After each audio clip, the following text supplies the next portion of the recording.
ಯುವವಾಣಿ ಸ್ಪೆಷಲ್ನ ದೇಗುಲ ದರ್ಶನ ಕಾರ್ಯಕ್ರಮಕ್ಕೆ ನಿಮ್ಮೆಲ್ಲರಿಗೂ ಆತ್ಮೀಯವಾದ ಸ್ವಾಗತ. ನಾನು ನಿಸರ್ಗ. ದೇಗುಲ ದರ್ಶನದ ವಿಶೇಷವಾಗಿ ನಾವಿವತ್ತು ತನ್ನ ದೈವಿಕ ಶಕ್ತಿ ಪವಾಡದಿಂದಲೇ ಪ್ರಸಿದ್ಧಿಯನ್ನು ಪಡೆದಿರುವಂತಹ ಬೆಂಗಳೂರಿನ ಬನಶಂಕರಿ ದೇವಸ್ಥಾನದಲ್ಲಿ ನಾವಿದ್ದೇವೆ.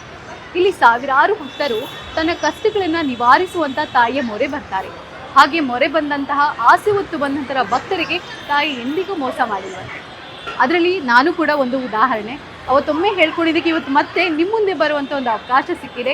ತಾಯಿಯ ಒಂದು ದರ್ಶನ ನಿಮಗೂ ಮಾಡಿಸುವಂತಹ ಅವಕಾಶ ಸಿಕ್ಕಿದೆ. ಹಾಗಾದರೆ ಬನ್ನಿ, ಇನ್ನೊಂದು ವಿಶೇಷ ಏನಪ್ಪ ಅಂದರೆ ಇಲ್ಲಿ ದೇವಿಗೆ ನಿಂಬೆಹಣ್ಣಿನ ದೀಪ ತುಂಬ ಶ್ರೇಷ್ಠ.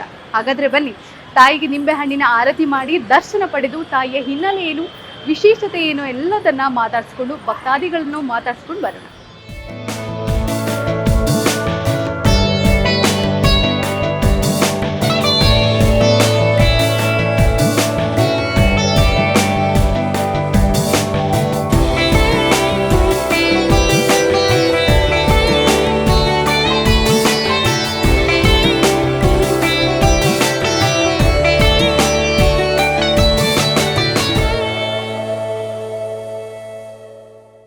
ಸೊ ವೀಕ್ಷಕರೇ, ನಮ್ಮ ಜೊತೆ ಈಗ ಬನಶಂಕರಿ ದೇವಿಯ ಅರ್ಚಕರಾದಂತಹ ರಾಜು ಶಾಸ್ತ್ರಿ ಅವರು ಇದ್ದಾರೆ. ಬನ್ನಿ, ಅವರನ್ನ ತಾಯಿಯ ಇತಿಹಾಸ ಬಗ್ಗೆ, ಹಿನ್ನೆಲೆ ಬಗ್ಗೆ ಅವ್ರನ್ನ ಮಾತಾಡ್ಸೋಣ.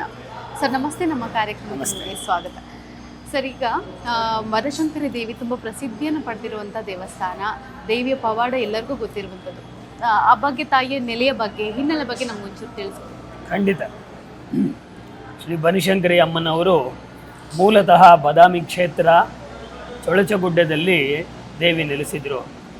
ಇಲ್ಲಿನ ಭಕ್ತರಾದಂಥ ಬೊಪ್ಪಣ್ಣ ಶೆಟ್ಟರು ದೇವಿಯ ದರ್ಶನಾರ್ಥವಾಗಿ ಪ್ರತಿ ವರ್ಷ ಬಾದಾಮಿ ಕ್ಷೇತ್ರಕ್ಕೆ ಹೋಗಿ ದೇವಿಯ ದರ್ಶನವನ್ನು ಪಡಿತಾ ಇದ್ದರು. ಅವರಿಗೆ ದೇವಿಯ ಕನಸಿನಲ್ಲಿ ಬಂದು, ನಿಮ್ಮ ಸ್ಥಳದಲ್ಲಿ ನನ್ನ ವಿಗ್ರಹವನ್ನು ಪ್ರತಿಷ್ಠೆ ಮಾಡಿ ಅಂತ ಹೇಳಿ ಕನಸಿನಲ್ಲಿ ಬಂದಂಥ ವಾಕ್ಯವನ್ನು ಅವರು ಅಲ್ಲಿ ಹೋಗಿ ಬಾದಾಮಿ ಕ್ಷೇತ್ರದಲ್ಲಿ ಅಲ್ಲಿ ಅರ್ಚಕರ ಹತ್ರ ಹೇಳಿದಾಗ ಅವರು ಅಲ್ಲಿಂದ ಮೂಲ ಮೂರ್ತಿಯನ್ನು ಕೊಟ್ಟು ಕಳಿಸ್ತಾರೆ. ಆ ದೇವಿಯನ್ನು ತಗೊಂಡು ಬಂದು ಇಲ್ಲಿ ದೇವಿಯ ವಿಗ್ರಹವನ್ನು ಮಾಡಿಸಿ ವಿಶೇಷವಾಗಿ ಅಮ್ಮನವರನ್ನು ಪ್ರತಿಷ್ಠೆ ಮಾಡಲಾಗಿದೆ. 1915ರಲ್ಲಿ ದೇವಿಯ ಪ್ರತಿಷ್ಠಾಪನೆ ಆಯಿತು. ಅಂದಿನಿಂದಲೂ ಪ್ರತಿನಿತ್ಯ ವಿಶೇಷವಾದಂಥ ಪೂಜಾ ಪುರಸ್ಕಾರಗಳು ದೇವಿಗೆ ನಡೀತಾ ಇದೆ. ದಿನೇ ದಿನೇ ಭಕ್ತಾದಿಗಳು ಕೂಡ ಹೆಚ್ಚಿನ ಸಂಖ್ಯೆಯಲ್ಲಿ ದೇವಿಯ ದರ್ಶನವನ್ನು ಪಡೆಯೋದಕ್ಕೋಸ್ಕರ ಬರ್ತಾರೆ. ಹಾಗೂ ಅವರ ಮನೋಕಾಮನೆಗಳನ್ನು ತೀರಿಸಿಕೊಳ್ಳೋದು ಉದ್ದೇಶವಾಗಿರೋದ್ರಿಂದ ದೇವಿಗೆ ದೀಪದ ಆರತಿಯನ್ನು ಮಾಡುವುದು ಸಹ ವಿಶೇಷವಾಗಿರುತ್ತೆ. ಹಾಗೂ ಈ ದೇವಸ್ಥಾನದಲ್ಲಿ ವಿಶೇಷ ಏನಂತಂದರೆ, ರಾಹುಕಾಲದಲ್ಲಿ ಅಮ್ಮನವರಿಗೆ ವಿಶೇಷವಾಗಿ ಪೂಜೆ ಆಗುತ್ತೆ. ಕಾರಣ, ರಾಹುಗೆ ಅಧಿದೇವತೆಯಾದಂಥ ಶಕ್ತಿ ದೇವಿ. ಆ ರಾಹುವಿನ ದೋಷ ಇರೋವಂಥವರಾಗಲಿ, ಜಾತಕದಲ್ಲಿ ರಾಹು ನೀಚ ಸ್ಥಾನದಲ್ಲಿರುವಂಥವರಾಗಲಿ ದೇವಿಯನ್ನು ಪ್ರಾರ್ಥನೆ ಮಾಡಿ ನಿಂಬೆಹಣ್ಣಿನ ಆರತಿ ಮುಖಾಂತರ ದೇವಿಗೆ ಪೂಜೆ ಸಲ್ಲಿಸಿದ ನಂತರ ಅವರಿಗೆ ರಾಹುದೋಷ ಪರಿಹಾರದಿಂದ ಮುಕ್ತಿ ಸಿಗತ್ತೆ ಅಂತ ಹೇಳಿ ಪ್ರಾರ್ಥನೆ ಮಾಡಿಕೊಂಡು ಬಹಳಷ್ಟು ಜನ ಭಕ್ತರು ಬಂದು ದೇವಿಗೆ ಸೇವೆಯನ್ನು ಸಲ್ಲಿಸೋದು ವಾಡಿಕೆ ಆಗಿರುತ್ತೆ. ಓಕೆ, ಹೌದು. ಈಗ ಸಾವಿರಾರು ಭಕ್ತರು ಒಂದೊಂದು ಆಸೆ ಇಟ್ಕೊಂಡು ಬರುವಂಥದ್ದು ದೇವಸ್ಥಾನಕ್ಕೆ. ನಿಮ್ಗೆ ಯಾವ್ದಾದ್ರು ಒಂದು ಉದಾಹರಣೆ ನೆನಪಿದೆಯಾ ಸರ್? ಈ ಪವಾಡ ಆಗಿರುವಂಥದ್ದು ಯಾವುದಾದ್ರೂ ದೇವಿಯ ಒಂದು ಪವಾಡವನ್ನು ನಮ್ಮ ಜೊತೆ ಹೇಳ್ಕೊಳ್ಬೋದು? ಖಂಡಿತವಾಗ್ಲೂ. ಬಹಳಷ್ಟು ಜನ ಹೇಳ್ಕೊಳ್ಳೋದು ತಾವೇ ತಮ್ಮ ಅನುಭವಗಳನ್ನು ಬಂದು ನಮ್ಮಲ್ಲಿ ಹೇಳ್ಕೊತಾರೆ. ದೇವಿಗೆ ಯಾವ ರೀತಿಯಲ್ಲಿ ನಾವು ಪೂಜೆಯನ್ನು ಸಲ್ಲಿಸಿದರೆ ಶೀಘ್ರವಾಗಿ ಅನುಕೂಲವಾಗುತ್ತೆ ಅಂತ ಬಂದು ಕೇಳುವುದು ವಾಡಿಕೆ. ಹಾಗಂತ ಕೇಳಿದಾಗ ರಾಹುಕಾಲದಲ್ಲಿ ಅಮ್ಮನವರಿಗೆ ದೀಪ ಹಚ್ಚಿ ಮಡಿಲಕ್ಕಿ ಸಮರ್ಪಣೆ ಮಾಡಿ, ನಿಮ್ಮ ಕೋರಿಕೆ ಏನಾದರೂ ಇದ್ದರೆ, ವಿವಾಹ ಆಗಬೇಕು, ಸಂತಾನ ಆಗಬೇಕು ಅಂತ ಕೋರಿಕೆಗಳೇನಾದರೂ ಇದ್ದರೆ ಆ ದೇವಿಯಲ್ಲಿ ಮುಡಿಪನ್ನು ಕಟ್ಟಿಟ್ಟು 35 ರೂಪಾಯಿ ಕಾಣಿಕೆಯನ್ನು ಮುಡಿಪನ್ನು ಕಟ್ಟಿಟ್ಟು ಆ ದೇವಿಗೆ ಹರಕೆ ಸಲ್ಲಿಸಿ ಪೂಜೆ ಮಾಡಿದ ನಂತರ 1 ವರ್ಷದ ಒಳಗಾಗಿ ಅವರ ಕೋರಿಕೆಗಳನ್ನು ನೆರವೇರಿಸಿಕೊಂಡಿರುವಂತಹ ಅನುಭವಗಳು, ಪವಾಡಗಳು ಬಹಳಷ್ಟಿವೆ. ಹೌದು ಸರ್. ಈಗ ದೇವಿಗೆ ಈ ಬನಶಂಕರಿ ಹೆಸರು ಹೇಗೆ ಬಂತು? ತಾಯಿಯ ಹೆಸರು ಹೇಗೆ ಇಲ್ಲಿ ಪ್ರದೇಶಕ್ಕೂ ಅದೇ ಹೆಸರನ್ನ ನಾವು ಕರೆಯುವಂಥದ್ದು, ಅದು ಹೇಗೆ ಬಂತು? ಇಲ್ಲಿ ಅಮ್ಮನವರ ಮೂಲ ಹೆಸರು ಬಂದು ಶತಾರ್ಕ್ಷಿ ಅಂತ. ಶತಾರ್ಕ್ಷಿ ಅಂತಂದರೆ 1000 ಕಣ್ಣುಗಳು ಉಳ್ಳಂಥವಳು ಅಂತ. ಏಕೆಂತಂದರೆ ಇಡೀ ಪ್ರಪಂಚವನ್ನು ತನ್ನ ದೃಷ್ಟಿಯಿಂದಲೇ, ಕರುಣಾ ದೃಷ್ಟಿಯಿಂದಲೇ ರಕ್ಷಣೆ ಮಾಡುವಂಥ ತಾಯಿ ಶತಾರ್ಕ್ಷಿ. ಆ ತಾಯಿ ವನದುರ್ಗಾದೇವಿಯಾಗಿ ಅವತಾರ ಮಾಡ್ತಾಳೆ ಭೂಮಿ ಮೇಲೆ. ವನದುರ್ಗ ಅಂತಂದರೆ ಎಲ್ಲರಿಗೂ ಆಹಾರವನ್ನೇ ಕೊಡುವಂಥ ದೇವಿಯಾಗಿರ್ತಾಳೆ. ಆಹಾರ ರೂಪದಲ್ಲೇ ತಾಯಿ ಅವತಾರವಾದ್ದರಿಂದ ಆ ತಾಯಿಯನ್ನು ಶಾಕಂಬರಿ ಅಂತ ಕೂಡ ಕರೆಯಲಾಗುತ್ತೆ.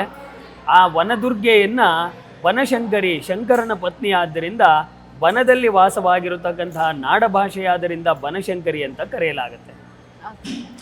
ಧನ್ಯವಾದ. ಹಾಗೆ ನಾವು ಇಲ್ಲಿ ಬರುವಂಥ ಭಕ್ತರು ಇನ್ನೊಂದೇನು ಅಬ್ಸರ್ವ್ ಮಾಡಿ, ಅಲ್ಲೊಂದು ದೇವರ ಕಲ್ಲಿರುವಂಥದ್ದು, ಆ ಕಲ್ಲಿನ ಬಗ್ಗೆ ಒಂದು ಏನು ಹಿನ್ನೆಲೆ, ಕಲ್ಲಿನ ಪವಾಡ ಏನು ಸರ್, ಅದ್ರ ಬಗ್ಗೆ ನಮಗೆ ಹೇಳಿ. ಹೌದು, ದೇವಿಯವರು ತಮ್ಮ ಪಾದಗಳನ್ನು ಆ ಕಲ್ಲಿನ ಮೇಲೆ ಅವತಾರ ಮಾಡಿದ್ದಾಗ ಆ ಕಲ್ಲಿನ ಮೇಲೆ ತಮ್ಮ ಪಾದಗಳನ್ನು ಇಟ್ಟಿದ್ದಾರೆ ಅಂತ.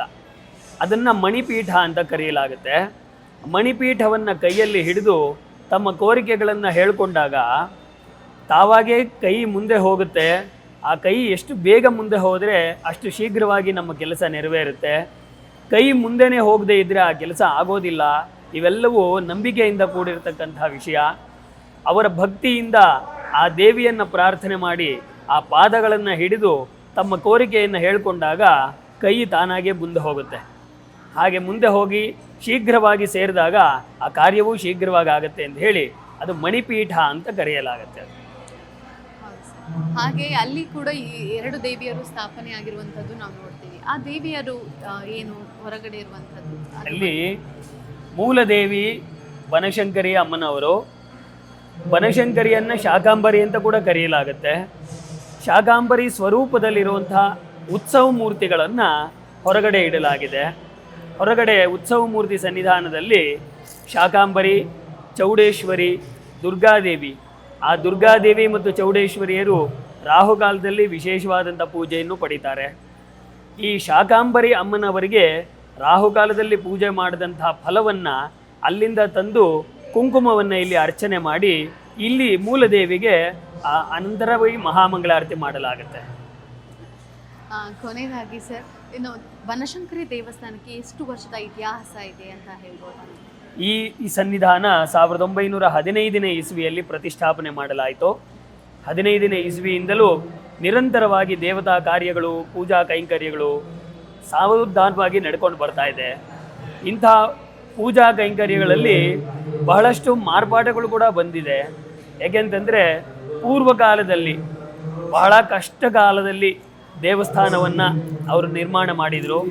ಅಂತಹ ಕಾಲದಲ್ಲಿ ಬಹಳ ದೂರದಿಂದ ಎಲ್ಲೋ ಬಾದಾಮಿ ಬನಶಂಕರಿ ಕ್ಷೇತ್ರವನ್ನು ದರ್ಶನ ಮಾಡೋದಕ್ಕೆ ಆಗದೇ ಇರೋರು ಇಲ್ಲೇ ಬಂದು ಬನಶಂಕರಿಯನ್ನು ದರ್ಶನ ಮಾಡಿಕೊಳ್ಳೋ ಬಂದು ಆ ನಂತರವಾಗಿ ಅವರ ಕೋರಿಕೆಗಳನ್ನು ನೆರವೇರ್ತಾ ತಮ್ಮ ಈ ಪೂಜೆಗಳನ್ನು ಮತ್ತು ವ್ರತಗಳನ್ನು ಮಾಡ್ತಾ, ಉದ್ದೇಶಪೂರ್ವಕವಾಗಿ ವ್ರತವನ್ನು ಮಾಡ್ತಾ ದೇವಿಯ ದರ್ಶನಾರ್ಥವಾಗಿ ಬರ್ತಾ ಇರ್ತಾರೆ. ಹಾಗಾಗಿ ಈ ದೇವಿಯನ್ನು ದರ್ಶನ ಮಾಡೋದಕ್ಕೋಸ್ಕರವಾಗಿ ನಾನಾ ಮೂಲೆಗಳಿಂದ, ನಾನಾ ದೇಶಗಳಿಂದ ಕೂಡ ಭಕ್ತರು ಬರುವುದು ವಾಡಿಕೆ. ಎಲ್ಲ ಜಾತಿ ಧರ್ಮ ಯಾವುದೇ ಭೇದಗಳಿಲ್ಲದೆ ಎಲ್ಲ ಧರ್ಮದವರು ಬಂದು ದೇವಿಯನ್ನು ದರ್ಶನ ಪಡಿತಾರೆ, ಆ ತಾಯಿಯ ಪ್ರಸಾದವನ್ನು ಸ್ವೀಕರಿಸ್ತಾರೆ. ಹಾಗೆ ಇನ್ನೇನು ಜಾತ್ರೆ ಮಹೋತ್ಸವ, ತಾಯಿ ಒಂದು ಮಹೋತ್ಸವ ಶುರು ಆಗ್ತಿದೆ. ಆ ಮಹೋತ್ಸವ ಯಾವಾಗ ಶುರು ಆಗ್ತಿದೆ ಅದ್ರ ಬಗ್ಗೆ ನಮಗೆ ಸ್ವಲ್ಪ ಮಾಹಿತಿ. ಪ್ರತಿ ವರ್ಷ ಪುಷ್ಯ ಶುದ್ಧ ಅಷ್ಟಮಿಯಿಂದ ಪುಷ್ಯ ಬಹುಳ ಚತುರ್ಥಿಯವರೆಗೂ ಜಾತ್ರಾ ಮಹೋತ್ಸವ ನಡೆಯುತ್ತೆ. ಈ ವರ್ಷ 2025ನೇ ಇಸ್ವಿಯಲ್ಲಿ 28ನೇ ತಾರೀಖಿನಿಂದ ಪ್ರಾರಂಭವಾಗಿ 28ರಿಂದ ಜನವರಿ 7ನೇ ತಾರೀಕಿನವರೆಗೂ ದೇವಿಯ ಕಾರ್ಯಕ್ರಮಗಳು ವಿಶೇಷವಾಗಿ ಪ್ರತಿದಿನವೂ ಒಂದೊಂದು ಹೋಮ, ಹವನಾದಿಗಳು, ಕಾರ್ಯಕ್ರಮಗಳು, ಊಟಗಳು, ಎಲ್ಲರಿಗೂ ಬಂದಂಥ ಎಲ್ಲ ಭಕ್ತಾದಿಗಳಿಗೂ ಪ್ರಸಾದ ವಿನಿಯೋಗ ಇರುತ್ತೆ. ಪ್ರತಿನಿತ್ಯ ಅನ್ನದಾಸೋಹ ಕೂಡ ಇರುತ್ತೆ.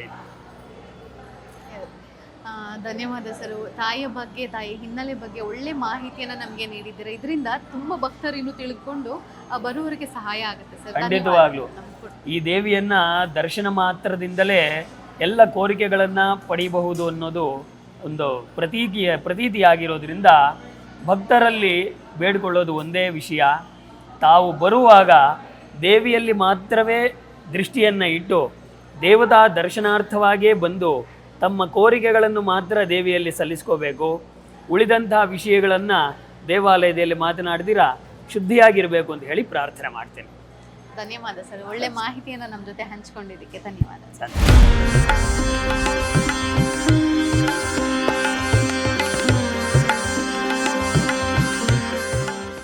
ಎಲ್ಲರಿಗೂ ನಮಸ್ಕಾರ.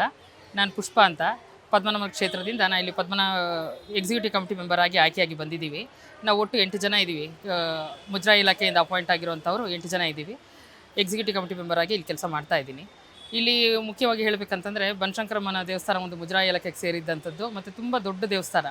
ಇಲ್ಲಿ ತಾಯಿದು ಮಹಿಮೆ ತುಂಬ ಇದೆ. ನಾವು ಇಲ್ಲಿ ಮುಜರಾಯಿ ಇಲಾಖೆಯಿಂದ ಇಲ್ಲಿ ಸೇರ್ಪಡೆ ಆದಾಗಿಂದನೂ ನಾವು ಸಾಕಷ್ಟು ಒಂದು ಡೆವಲಪ್ಮೆಂಟ್ ಕೆಲಸಗಳನ್ನೇ ಮಾಡ್ಕೊಳ್ತಾ ಬರ್ತಾ ಇದ್ದೀವಿ. ಮುಖ್ಯವಾಗಿ ನಾವು ಆದ್ಯತೆ ಕೊಟ್ಟಿದ್ದು ಸ್ವಚ್ಛತೆಗೆ, ಮತ್ತು ಇಲ್ಲಿ ಭಕ್ತಾದಿಗಳು ಬರುವಂಥವರಿಗೆ ಎಲ್ಲ ರೀತಿ ಸೌಕರ್ಯಗಳು ಇರಬೇಕು ಅಂತ ಅಂದ್ಬಿಟ್ಟು, ಮತ್ತು ಎಲ್ಲೆಲ್ಲಿ ಅವರಿಗೆ ಸೌಕರ್ಯಕ್ಕೆ ಕೊರತೆ ಆಗಬಾರ್ದು ಅನ್ನೋ ಒಂದು ಉದ್ದೇಶದಿಂದ ಎಲ್ಲವನ್ನು ಮಾಡ್ಕೊಳ್ತಾ ಬಂದಿದ್ದೀವಿ. ಸೇವಾ ಭವನ ಆಗ್ಬೋದು, ಅನ್ನದಾಸೋಹ ಆಗಿರ್ಬೋದು. ಮತ್ತು ಇಲ್ಲಿ ಮುಖ್ಯವಾಗಿ ನಾವು ಆದ್ಯತೆ ಕೊಟ್ಟಿದ್ದು ಸ್ವಚ್ಛತೆಗೆ ಆದ್ಯತೆ ಕೊಟ್ಟಿದ್ದೇವೆ. ಮತ್ತು ಈಗ ಜಾತ್ರೆ 28ನೇ ತಾರೀಕಿಂದ ಜಾತ್ರೆ ಪ್ರಾರಂಭ ಆಗ್ತಾ ಇದೆ. ಇಲ್ಲಿ ಎಲ್ಲನೂ ಅಲಂಕಾರಗಳಾಗಿರ್ಬೋದು, ಪ್ರತಿಯೊಂದು ಎಲ್ಲ ಈಗ ಸಿದ್ಧತೆಗಳು ನಡೆಸ್ಕೊಳ್ತಾ ಬರ್ತಾ ಇದ್ದೀವಿ. ಮತ್ತು ಇಲ್ಲಿ ಪ್ರತಿದಿನ ಅನ್ನದಾಸೋಹ 3 ಹೊತ್ತು ಅನ್ನದಾಸೋಹ ನಡೀತಾ ಇದೆ. ಪ್ರತಿದಿನ ನಡೀತಾ ಇದೆ. ಮಂಗಳವಾರ, ಶುಕ್ರವಾರ ಮತ್ತು ಭಾನುವಾರ ದಿನಗಳು ವಿಶೇಷವಾಗಿ ನಡೆಯುತ್ತೆ. ಮತ್ತು ವಿಶೇಷವಾದ ದಿನಗಳು ಜನ್ಮೋತ್ಸವ ಆಗಿರ್ಬೋದು, ನಾವು 9 ದಿನ ನವರಾತ್ರಿಗಳಾಗಿರ್ಬೋದು. ಮತ್ತು ಇವಾಗ ಜಾತ್ರೆ ಬರ್ತಾ ಇದೆ, ಅದು ಕೂಡ 11 ದಿನ ಜಾತ್ರೆ ನಡೆಯುತ್ತೆ. 3ನೇ ತಾರೀಕು ಬನದ ಹುಣ್ಣಿಮೆ ಅಂತ ಅಂದ್ಬಿಟ್ಟು ಆವತ್ತಿನ ದಿನ ವಿಶೇಷವಾಗಿ ಬ್ರಹ್ಮರಥೋತ್ಸವ ಇರುತ್ತೆ. ಆವತ್ತು ಸರಿಸುಮಾರು 1 ಲಕ್ಷ ಜನಕ್ಕಿಂತ ಹೆಚ್ಚಾಗಿ ಇಲ್ಲಿ ಸೇರುವಂಥ ಒಂದು ಅಂದಾಜಿದೆ. ಪ್ರತಿ ವರ್ಷವೂ ನಡೀತಿದೆ. ಹಾಗಾಗಿ ಈ ವರ್ಷವೂ ಕೂಡ 11 ದಿನದಲ್ಲಿ ಬನದ ಹುಣ್ಣಿಮೆ ದಿನ ವಿಶೇಷವಾಗಿ ನಡೆಯುತ್ತೆ, ಬ್ರಹ್ಮರಥೋತ್ಸವ ನಡೆಯುತ್ತೆ. ಆವತ್ತಿನ ದಿನ ಲಕ್ಷ ಜನಕ್ಕಿಂತ ಹೆಚ್ಚಾಗಿ ಸೇರೋದ್ರಿಂದ ನಾವಿಲ್ಲಿ ಅವರಿಗೆಲ್ಲ ಸೇಫ್ಟಿ ಇಂಪಾರ್ಟೆಂಟು ಅಂತ ಅಂದ್ಬಿಟ್ಟು ಅವ್ರಿಗೆ ಏನೇನು ವ್ಯವಸ್ಥೆಗಳು ಬೇಕೋ ಎಲ್ಲ ಒಂದು ಪೂರ್ವಭಾವಿ ಸಿದ್ಧತೆಗಳನ್ನು ನಾವು ಇವಾಗ ಆಗಲೇ ಮಾಡ್ಕೊಳ್ತಾ ಬರ್ತಾ ಇದ್ದೀವಿ. ಪೊಲೀಸ್ ಪ್ರೊಟೆಕ್ಷನ್ಗಳಾಗಿರ್ಬೋದು, ಮತ್ತು ಸಿಬ್ಬಂದಿ ವ್ಯವಸ್ಥೆಗಳಾಗಿರ್ಬೋದು, ಮತ್ತು ಊಟಕ್ಕೆ ಎಲ್ಲೆಲ್ಲಿ ವ್ಯವಸ್ಥೆಗಳು ಮಾಡಬೇಕು ಅನ್ನೋಂಥದ್ದಾಗಿರ್ಬೋದು, ಸ್ವಚ್ಛತೆ ಆಗಿರ್ಬೋದು, ನೀರಿನ ವ್ಯವಸ್ಥೆ ಆಗಿರ್ಬೋದು, ಪ್ರತಿಯೊಂದನ್ನು ನಾವು ನೋಡ್ಕೊಳ್ತಾ ಮಾಡ್ತಾ ಇದ್ದೀವಿ. ಮತ್ತು ಎಲ್ಲ ದೇವಸ್ಥಾನಗಳಿಗೂ ಇಲ್ಲಿ ಅಲಂಕಾರಕ್ಕೆ ಹೆಚ್ಚು ಒತ್ತನ್ನು ಕೊಡ್ತಾ ಇದ್ದೀವಿ. ವಿಶೇಷವಾಗಿ ಅಲಂಕಾರಗಳು ದಾನಿಗಳು ಮಾಡ್ತಾ ಇದ್ದಾರೆ. ದೇವಸ್ಥಾನದ ವತಿಯಿಂದನೂ ಕೂಡ ನಾವು ಎಲ್ಲ ರೀತಿಯಲ್ಲಿ ಮಾಡ್ಕೊಂಡು ಬರ್ತಾ ಇದ್ದೀವಿ. ಈ ವರ್ಷ ಕೂಡ ಒಳ್ಳೆ ರೀತಿಯಲ್ಲಿ ಆಗಲಿ ಅಂತ ಅಂದ್ಬಿಟ್ಟು ನಾವೆಲ್ಲರೂ ಶ್ರಮಪಟ್ಟು ಮಾಡ್ತಾ ಇದ್ದೀವಿ. ನೋಡೋಣ, ತಾಯಿ ದಯೆಯಿಂದ ಈ ವರ್ಷ ಕೂಡ ಒಂದು ವಿಜೃಂಭಣೆಯಿಂದ ನಡೀಲಿ, ಯಶಸ್ವಿ ಆಗಲಿ ಅಂತ ನಾವು ಬೇಡ್ಕೊಂಡು ಮಾಡ್ತಾ ಇದ್ದೀವಿ. ದೇವಸ್ಥಾನ ಪ್ರತಿಷ್ಠಾಪನೆಯಾಗಿ 115 ವರ್ಷಗಳಾಗ್ತಾ ಬಂದಿದೆ. ಇಲ್ಲಿ ತಾಯಿದು ಮಹಿಮೆ ಬಗ್ಗೆ ಏನು ಹೇಳಬೇಕು ಅನ್ನೋದೇ ಅಂಥದ್ದು ಅಂದರೆ ತುಂಬ ಅಪಾರವಾದ ಮಹಿಮೆ ಇದೆ. ಇಲ್ಲಿ ಏನು ಬಂದು ಬೇಡ್ಕೊಳ್ತಾರೆ ಭಕ್ತಾದಿಗಳು, ಖಂಡಿತ ತಾಯಿ ನೆರವೇರಿಸ್ತಾಳೆ. ನಿಂಬೆಹಣ್ಣಿನ ದೀಪ ಒಂದು ವಿಶೇಷವಾದ ಒಂದು ಆರತಿಗಳನ್ನು ಮಾಡ್ತಾರೆ, ಬೆಲ್ಲದ ಆರತಿಗಳನ್ನು ಮಾಡ್ತಾರೆ. ಮತ್ತು ಮಂಗಳವಾರ, ಶುಕ್ರವಾರ ಅಮಾವಾಸ್ಯೆ ಪೂಜೆಗಳು ಮತ್ತು ರಾಹುಕಾಲದ ಪೂಜೆಗಳು ನಡೆಯುತ್ತೆ. ಮಂಗಳವಾರ, ಶುಕ್ರವಾರ ಮತ್ತು ಭಾನುವಾರ ದಿನಗಳಲ್ಲಿ ಆವತ್ತಿನ ದಿನ ತಾಯಿ ಹತ್ರ ಏನು ಬೇಡ್ಕೊಂಡ್ರೂ ಆಗುತ್ತೆ ಅನ್ನೋಂಥದ್ದು ಇಲ್ಲಿ ತುಂಬ ಪ್ರಸಿದ್ಧಿಯನ್ನು ಪಡ್ಕೊಂಡಿದೆ. ಮತ್ತು ವೈಯಕ್ತಿಕವಾಗಿ ನಾನು ಹೇಳಬೇಕು ಅಂತಂತಂದರೆ ನಿಜವಾಗ್ಲೂ ಭಾಳ ನಾವೇನಂತ ಮನಸ್ಸಲ್ಲಿ ನೆನೆಸ್ಕೊಳ್ತೀವಿ, ಒಳ್ಳೆ ಕಾರ್ಯಗಳು ಸಾಕಷ್ಟಾಗಿದೆ. ಒಂದು ಒಳ್ಳೆ ಆರೋಗ್ಯ ಆಗಿರ್ಬೋದು, ಒಳ್ಳೆ ವಿದ್ಯಾಭ್ಯಾಸ ಆಗಿರ್ಬೋದು, ನಾವೇನೋ ಒಂದು ಮನೆ ಮಾಡ್ಕೋಬೇಕು ಅನ್ನೋಂಥದ್ದಾಗಿರ್ಬೋದು, ಇಲ್ಲಾಂತಂದರೆ ಏನೋ ಒಂದು ನಮ್ಮ ಸ್ಥಾನದಲ್ಲಿ ಉನ್ನತಿ ಆಗಿರ್ಬೋದು, ಇಂಥವೆಲ್ಲ ತಾಯಿ ಬೇಡ್ಕೊಂಡಾಗ ಏನನ್ನೂ ನಾವು ಇಲ್ಲ ಅನ್ನೋಂಗಿಲ್ಲ, ಕರುಣಿಸಿದ್ದಾಳೆ. ಅದೇ ರೀತಿ ತುಂಬ ಜನ ಆ ತಾಯಿ ಹೆಸರಲ್ಲಿ ತುಂಬ ಜನ ಜೀವನ ಮಾಡ್ತಾ ಇದ್ದಾರೆ. ಇಲ್ಲಿ ತುಂಬ ಅಪಾರವಾದ ಭಕ್ತಿ ಇದೆ ಮತ್ತು ಅಪಾರವಾದ ಶಕ್ತಿನೂ ಇದೆ ತಾಯಿಯಲ್ಲಿ. ಬೇಡ್ಕೊಂಡವರು ಯಾರು ಬರೀ ಕೈಲಿ ಹೋಗೋದಿಲ್ಲ ಇಲ್ಲಿಂದ. ತುಂಬ ಹಳೆಯ ಪುರಾತನ ಒಂದು ದೇವಸ್ಥಾನ ಇದು. 115 ವರ್ಷದ ಜಾತ್ರೆ ನಡೀತಾ ಇದೆ ಇವಾಗ, ವಿಜೃಂಭಣೆಯಿಂದ ನಡೆಯುತ್ತೆ ಇವಾಗ.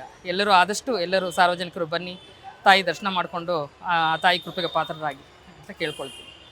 ನಮಸ್ತೆ ಸರ್, ನಾನು ಇಲ್ಲೇ 45 ವರ್ಷದಿಂದ ಬರ್ತಾಯಿದ್ದೀನಿ. ಹಳೆಯ ದೇವಸ್ಥಾನ ಇತ್ತು ಅವಾಗ. ನಾನು ಆ್ಯಕ್ಚುಲಿ ರೋಣ ತಾಲೂಕು ಅಬ್ಬಿಗೇರಿಯಿಂದ ಬಂದಿರೋದು, ಬಟ್ ನಾನು ಮೈಸೂರಲ್ಲಿ ಜಾಬ್ ಮಾಡ್ತಾಯಿದ್ದೀನಿ. ನಾ ಇಲ್ಲಿ ಬಂದು ನನ್ನ ಮೊಮ್ಮಕ್ಕಳಿಗೆ, ನನ್ನ ಮಕ್ಕಳಿಗೆ, ಎಲ್ಲರಿಗೂ ನಮ್ಮ ಹೆಣ್ಣುಮಕ್ಕಳಿಗೆ, ನಮ್ಮ ಪತ್ನಿಯವರಿಗೆ ಎಲ್ಲರಿಗೂ ಒಳ್ಳೇದು ಮಾಡಿದ್ದಾಳೆ ದೇವಿ. ನಮಸ್ಕಾರ, ನಾನು ಕಮಲಾ ಅಂತ ಹೇಳಿ. ನಾವು ಹಾವೇರಿ ಡಿಸ್ಟಿಕ್ ರಾಣೆಬೆನ್ನೂರವರು. ಪ್ರತಿ ವರ್ಷ 2 ಸಲನಾದರೂ ಈ ಅಮ್ಮನ ದೇವಸ್ಥಾನಕ್ಕೆ ಸನ್ನಿಧಿಗೆ ಬಂದು ನಿಂಬೆಹಣ್ಣಿನ ಆರತಿ ಮಾಡೋಗ್ತೀವಿ. ಬಟ್ ಮನೆಯಲ್ಲಿ ಒಂದು ನೆಮ್ಮದಿ ವಾತಾವರಣ ಇದೆ, ಹಂಗಾಗಿ ನಾವು ಅಲ್ಲಿಂದ ಇಲ್ಲಿಗೆ ದೀಪ ಹಚ್ಚೋ ಸಲುವಾಗಿ ಬರ್ತೀವಿ. ಹಾವೇರಿ ಡಿಸ್ಟಿಕ್ ರಾಣೆಬೆನ್ನೂರವ್ರು ನಾವು. ಇದನ್ನು ದೀಪ ಹಚ್ಚೋಕ್ಕೆ ಅರ್ಕೇನಿಲ್ಲ, ಮನೇಲಿ ಒಟ್ಟು ಎಲ್ಲ ಸಮೃದ್ಧಿ ಇರಲಿ ಅಂತ ಅಂದ್ಕೊಂಡು ಹೋಗಿರ್ತೀವಿ. ಒಂದು ಇದೆ ಪಟ್ಟ ಅಂತ ಕೇಳಲ್ಲ, ಬಟ್ ಎಲ್ಲ ಚೆನ್ನಾಗಿ ಇರಲಿ ಅಂತ ಅಂದ್ಕೊಂಡಿದ್ದೆಲ್ಲ ಆಗ್ತಾ ಇದೆ. ಇವಾಗ ನಾವು 10 ವರ್ಷ ಆಯಿತು. ಬೆಂಗಳೂರಿಗೆ ಬಂದಾಗೆಲ್ಲ ಇಲ್ಲಿ ಬಂದು ಅಮ್ಮನ ಸನ್ನಿಧಾನಕ್ಕೆ ನಿಂಬೆಹಣ್ಣಿನ ಆರತಿ ಮಾಡಿ ಹೋಗ್ತೀವಿ. ಮನೆಯಲ್ಲೂ ನೆಮ್ಮದಿ ಇದೆ, ಮನಸ್ಸಿಗೂ ಒಂದು ನೆಮ್ಮದಿ ಇದೆ. ನನ್ನ ಹೆಸರು ಸಿಂಚನ ಅಂತ. ನಾನು ಆಲ್ಮೋಸ್ಟ್ ದೇವ್ರನ್ನ ಎಲ್ಲ ನಂಬ್ತಾ ಇದ್ದಿಲ್ಲ. ಅಮ್ಮ ಬಂದು ನನಗಿಲ್ಲಿ ಏನೋ ಅರ್ಕೆ ಕಟ್ಕೊಂಡಾಗ ನಾನು ಅವಾಗ ಬರೋಕ್ಕೆ ಸ್ಟಾರ್ಟ್ ಮಾಡಿದ್ದು. ಸೊ ಅಮ್ಮ 5 ವೀಕ್ಸ್ ನಿಂಬೆಹಣ್ಣು ದೀಪ ಹಚ್ಚಾದ್ಮೇಲೆ ಸಪ್ರೇಟಾಗಿ ನಾನು ಬರೋದಕ್ಕೆ ಸ್ಟಾರ್ಟ್ ಮಾಡಿದೆ. ಮನೇಲಂತೂ ನಾನು ಪೂಜೆನೇ ಮಾಡ್ದಿದ್ದವಳು. ನನ್ನ ದೇವಸ್ಥಾನಕ್ಕೆ ಬರೋದೇ ಬನಶಂಕರಮ್ಮನ ದೇವಸ್ಥಾನ. ಅದೊಂದು ಹೋಪ್ ಇದೆ ನನಗೆ ತಾಯಿ ಮೇಲೆ. ನಮಸ್ಕಾರ, ನನ್ನ ಹೆಸರು ಗೀತಾ ಅಂತ. ನಾವು ಈ ದೇವಸ್ಥಾನದಲ್ಲಿ ಸುಮಾರು 10 ವರ್ಷದಿಂದ ಬರ್ತಾ ಇದ್ದೀವಿ. ಚಿಕ್ಕದಾಗಿರುವಾಗಿಂದ ಗೊತ್ತು ಈ ದೇವಸ್ಥಾನ. ತುಂಬ ಪವರ್ಫುಲ್ಲು. ಅಂದರೆ ನಾವು ನೆನೆಸ್ಕೊಂಡಿದ್ದು ಹರಕೆ ಮಾಡ್ಕೊಂಡಿದ್ದು ಹಂಗೆ ನಡೆಯುತ್ತೆ. ಕಂಟಿನ್ಯೂಸ್ ಆಗಿ ಒಂದು 9 ವಾರ ಬಂದು ಹೋದಾಗಲೇ ನಮಗೆ ಅದರದ್ದು ಫುಲ್ ಫಲ ಸಿಗುತ್ತೆ ಅಂತ. ಅದರಿಂದ ಸುಮಾರು ಕಡೆಯಿಂದ ಬರ್ತಾರೆ ಇಲ್ಲಿಗೆ ಈ ದೇವಸ್ಥಾನಕ್ಕೆ. ಅವಾಗಿದ್ದಕ್ಕೂ ಇವಾಗೂ ತುಂಬ ಡಿಫ್ರೆನ್ಸ್ ಚೇಂಜ್ ಆಗಿದೆ. ಬಟ್ ಪವರ್ಫುಲ್ ದೇವಸ್ಥಾನ. ನಾವು ತುಂಬ ಅಂದ್ಕೊಂಡಿದ್ವಿ, ಎಲ್ಲ ಚೆನ್ನಾಗಿ ಆಯಿತು. ಅಂದರೆ ಮಗು ಆಗಿರಲಿಲ್ಲ ಆಗಿತ್ತು, ಸುಮಾರು ವರ್ಷದಿಂದ ಇತ್ತು. ಒಂದು 3 ವರ್ಷ ಆಗಿತ್ತು ಮಗು ಆಗಿರಲಿಲ್ಲ. ಬಂದು ಹರಕೆ ಮಾಡ್ಕೊಂಡ್ವಿ, ಮಗು ಆಯಿತು. ಅಲ್ಲ, ಇವಳು ಫಸ್ಟು 3 ಇಯರ್ಸಿಂದ ಇರಲಿಲ್ಲ ಆಗಿತ್ತು. ಆಮೇಲೆ 3 ಇಯರ್ಸ್ ಬಿಟ್ಟು ಹರಕೆ ಮಾಡಿಕೊಂಡು ಮಗು ಆಯಿತು. ಬಟ್ ಸುಮಾರು ನಮ್ಮ ಮನೆ ವಿಷಯ ಎಲ್ಲ ಸಮಸ್ಯೆ ಎಲ್ಲ ಕ್ಲಿಯರ್ ಆಯಿತು, ಸುಮಾರಾಗಿದ್ದು. ನಾವಿರೋದು ತಲಗಟ್ಪುರದಲ್ಲಿ. ಶುಕ್ರವಾರ ಮಂಗಳವಾರ ಬರ್ತಾ ಇರ್ತೀವಿ. Thank you.